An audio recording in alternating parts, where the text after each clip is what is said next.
In this tutorial, we will have a brief look at using Microsoft Word Mailmerge. We will use Word 2007. Mailmerge is used for letters, envelopes and labels.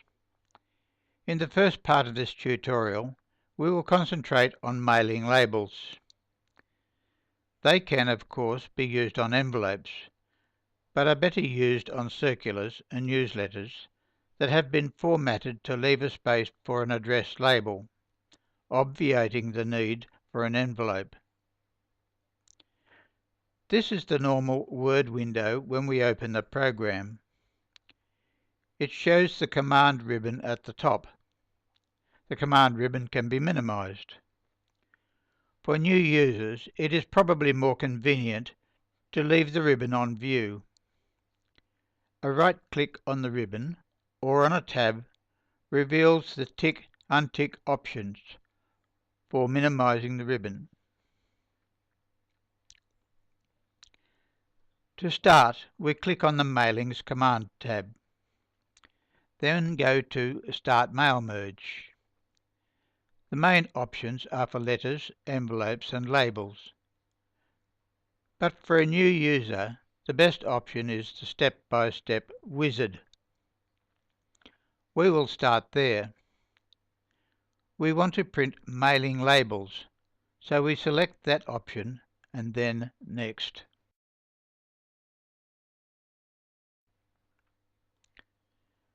We have a page on the window already, so we will choose Change the document layout. Then click Label Options. In Label Vendors, you will find a range of brands, possibly none that you can purchase locally. If there is an option there to pick Other Custom, choose that. Otherwise, ignore it for the moment. Once you have provided specifications, Word will remember you used a custom label.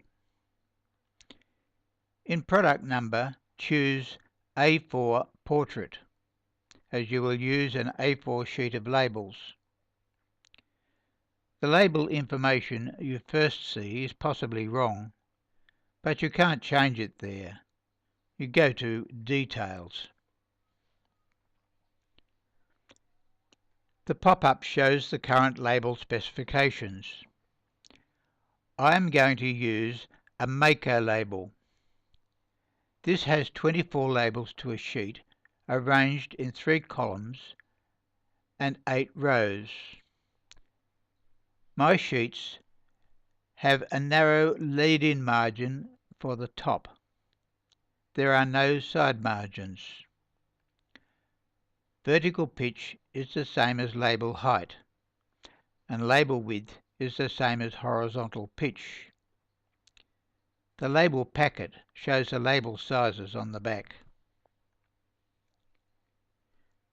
You will note here I didn't have to change any details because I have used these labels before and Word has remembered the last I used.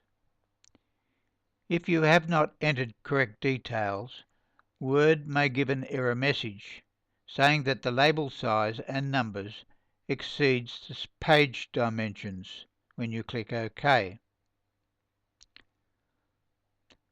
On the Label Options pop-up, click OK again. Now we go to the next step, which is Select Recipients. We will use an existing list, but you can type a new list at this point in Word and go to Create. A pop-up provides a wide range of fields, most of which you won't use. Since we will use an existing list here, I will cancel the pop-up and select the existing list option. The list can be a Word table, an Excel database, or an Outlook contact list, provided all the fields you require are complete. Then go to Browse. I have selected an Excel database that I have modified for this tutorial to protect the privacy of the individuals on the list. Your table should have header row, so the box here should be ticked. Now click OK. By default, everyone on the list is ticked. I would untick those for whom I don't want labels printed.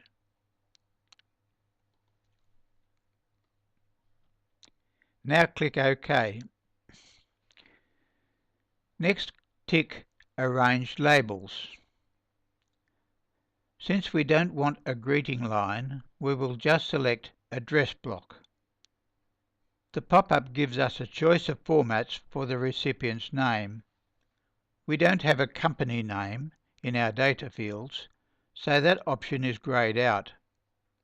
Looking at the preview, we see that no postcode appears, though we do have postcodes in the database. So we go now to the button Match Fields. Word has managed to interpret our fields correctly, except postal code. The drop-down chevron reveals we have used post for the field name, so we select that. Other fields that are not in our database are shown as not matched, except email address. We wouldn't show this on an address label, so that should be not matched. Tick the box so that Word remembers the matching and click OK. The label preview should now be correct, so click OK. Since we are making labels, we don't want a greeting line, and we don't want other merged fields either. Now we update all and preview the results. You will see that line codes are now actually changed to real addresses. Go to the View tab and zoom to 100% to make it easier to read the text.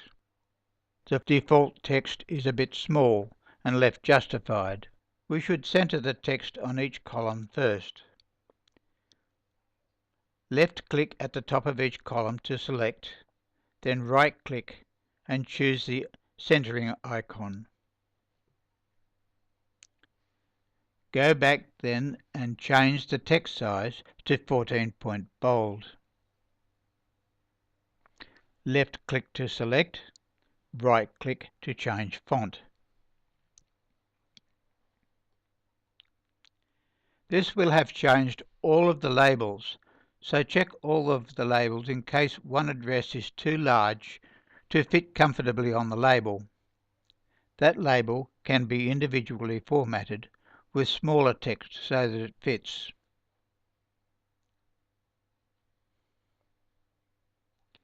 In our database, we have 48 names and addresses, so we have 2 sheets of labels, each with 24 names.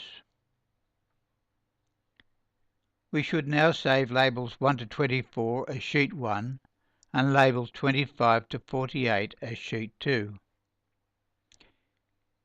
If we just save the first page, you won't be able to access page 2 to print it.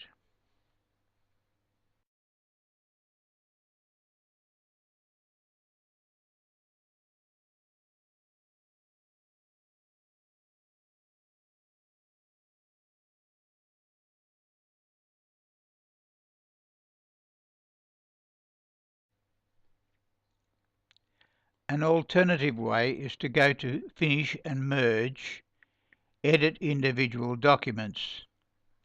Then in the little pop-up enter Merge Record 1 to 24, OK. A new window will appear over the top of the Mailmerge window, where you will save Sheet 1 and close the window.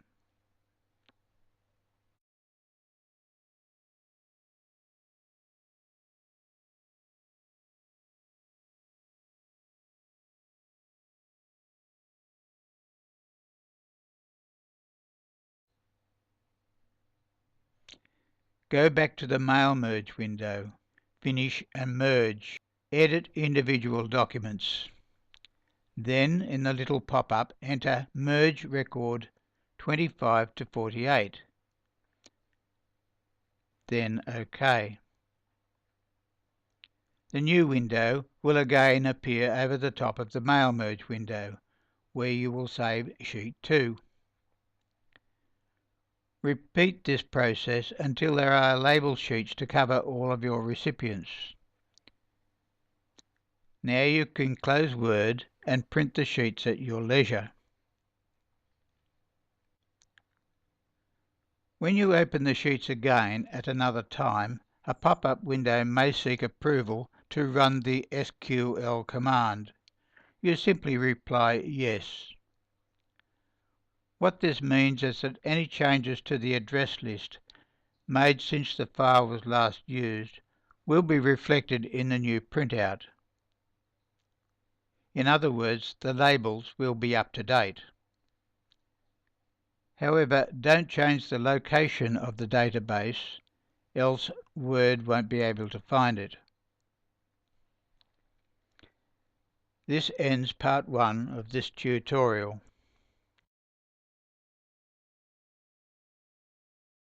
In part 2, we will look at mail merge for letters. We use this process to circulate the same letter to a number of recipients, such as a promotional letter, or a newsletter, or seasonal greetings. To begin, we are going to go to the Mailings tab and start Mail Merge. We will use the step-by-step Mail Merge wizard again, which is an easy starting point, particularly if you are relatively new to Mail Merge. From the wizard, we select Letters and then Next. We can use the current document, in which case we will still need to write the letter. I have already prepared the letter, so we will select the option Start from an existing document and open to browse for the letter.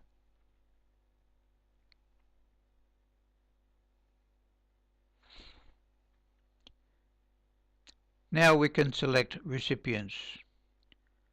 We will use an existing list. I have prepared a list with a salutation like Mr. or Mrs. or Miss. Because being a letter, I will need a greeting line. Rather than use a personal salutation like a Christian name, I am opting for a more formal approach. Browse for the file. Use Sheet 1. Recipients that are ticked will be the only ones to receive a letter. Untick those who are not to receive a letter. If you are satisfied you have selected the correct data list, click OK. If you haven't previously written the letter, you can do it now. You need to use this step now anyway to add the address block and greeting. Put the cursor where you wish the address block to start, and then insert the address block. The address block format is where you determine how the address will appear. We are using a salutation which doesn't appear on the preview for recipient 1. The postcode is also missing. Here we have to use the button called Match Fields. For most of the fields, Word has correctly identified and matched. Word uses a header called Courtesy Title. The drop-down chevron reveals we have used Salutation instead of Courtesy, so we select Salutation. Also for postcode, we have used Post in our database, so we select that.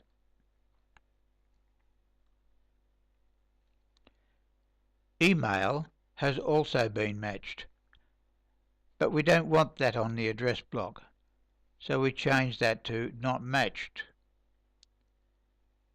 Now we click OK, and the preview window should show the address block in the correct form.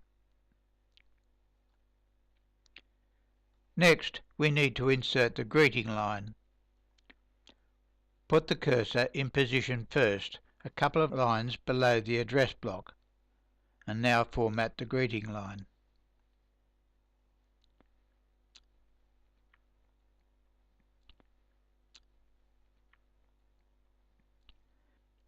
The next step is to preview the letter with the address block and the greeting line.